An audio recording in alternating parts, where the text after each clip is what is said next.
উম্মতের জীবনের একটা বড় বৈশিষ্ট্য, যতদিন দুনিয়ায় বেঁচে থাকবে তোমার দ্বারা কোনো একটা ছোট্ট থেকে ছোট্ট অথবা বড় থেকে বড় মখলুক জিবরাইল কেউ যেন কষ্ট না পায়।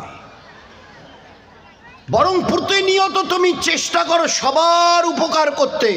মানুষ, জিন, হাইওয়ান, জানোয়ার, গাছপালা, চরিন্দা পরিন্দা, পোকামাকড়, যা কিছু আছে দুনিয়াতে মখলুক বলতে সবার উপকার করার চেষ্টা করো।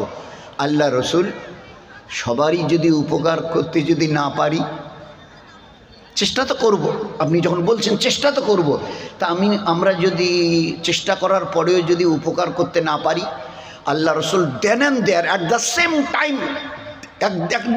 সেম টাইম উত্তর দিয়েছেন, চেষ্টা করার পরে যদি একান্ত চেষ্টা করার পরে যদি উপকার করতে নাই পারো, অন্যায় কারো করিও না, ক্ষতি কারো করিও না।